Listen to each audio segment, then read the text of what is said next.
sentindo agora? Fiquei até meio surpreso, não esperava assim tão rápido. Mas já que tô aqui, né, vou viver a realidade. Por que as pessoas te amam tanto? É demais, é lindo isso. Acho que a gente tem sorte de fazer a coisa que o brasileiro ama muito, que é jogar futebol. E a gente joga futebol. Futebol moleque, futebol solto, futebol com cara de futebol. Ronaldinho's story is often told through smiles, tricks, and moments of pure joy.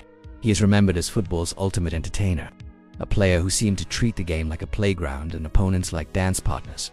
But behind that joyful image lies a quieter, heavier story, one that unfolded over many years and left marks that highlights never show.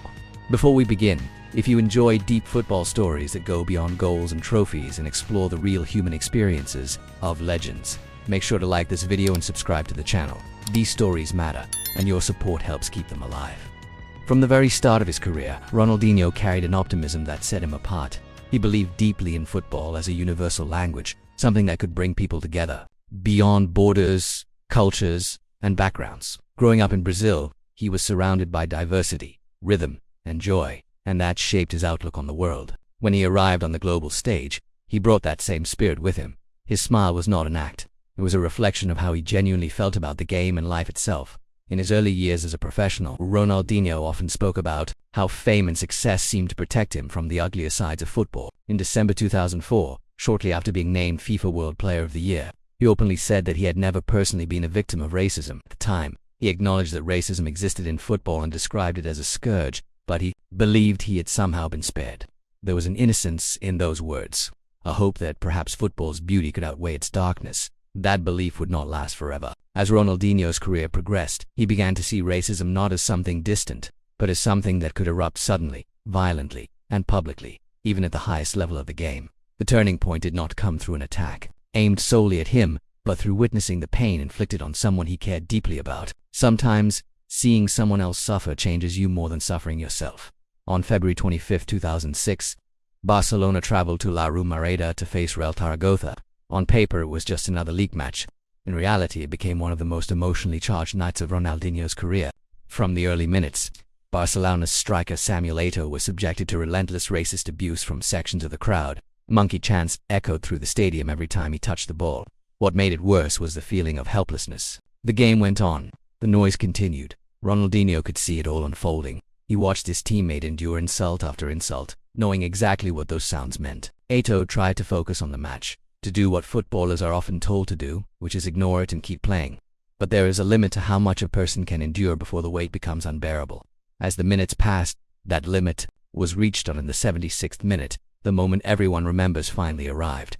Overwhelmed and exhausted by the abuse, Samuel Eto'o walked toward the sideline, clearly intending to leave the pitch. He repeated the words, "No MS" again and again. No more. It was not just a protest. It was a breaking point. For a brief moment, the match stopped being about football and became about human dignity. Ronaldinho reacted instantly. He did not hesitate.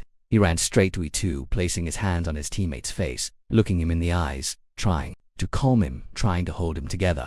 Cameras captured the moment, but no camera could fully capture the emotion. Ronaldinho pleaded with him to stay, not because the team needed him to finish the match, but because leaving under those circumstances would feel like defeat, not on the scoreboard, but in spirit. In that moment, Ronaldinho made a statement that went far beyond the game. He told Eto'o that if he left the pitch, he would go with him. Those words carried enormous weight. This was not just any player speaking.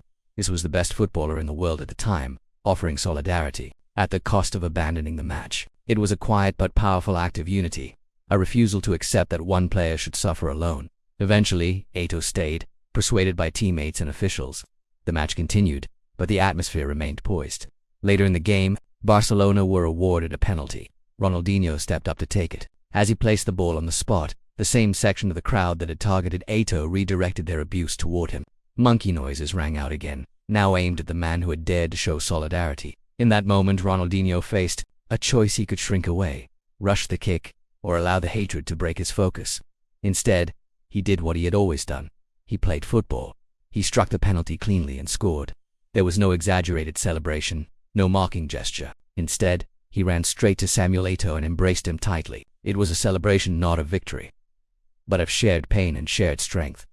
That image of Ronaldinho holding Eto'o remains one of the most powerful anti-racism moments in modern football. It showed that resistance does not always come through shouting or confrontation. Sometimes, it comes through presence, through standing beside someone and refusing to let them face injustice alone. For Ronaldinho, that night marked a shift. He could no longer see racism as something happening around him. It was now part of his story too. Years later, another incident would remind him that fame offers no real protection. In September 2014, Ronaldinho joined the Mexican club Querétaro. His arrival was treated like a celebration. Fans packed the streets, media attention was intense, and the city buzzed with excitement. Yet even before he played his first match, ugliness surfaced. Traffic disruptions caused by Ronaldinho's presentation irritated some locals. Among them was Carlos Manuel Trevico Nanes, a former local official, who chose to express his frustration in the most offensive way possible. On Facebook, he posted a racist rant referring to Ronaldinho as an ape and a Brazilian monkey. The words spread quickly, shocking fans and exposing how casually racism could still appear. Even in moments of celebration for Ronaldinho, the incident was deeply sad. He had done nothing wrong. He had not even stepped onto the pitch. Yet he, who was reduced to a slur, his humanity dismissed with a few hateful words. Unlike some might have expected, Ronaldinho did not engage in a public argument or respond with anger. He remained silent, choosing dignity over confrontation. But his silence did not mean acceptance. The reaction from the public was overwhelming. Fans across Mexico rallied to defend him, launching a massive social media movement under the hashtag #Todos Somos Sim iOS, meaning we are all apes. The message was clear.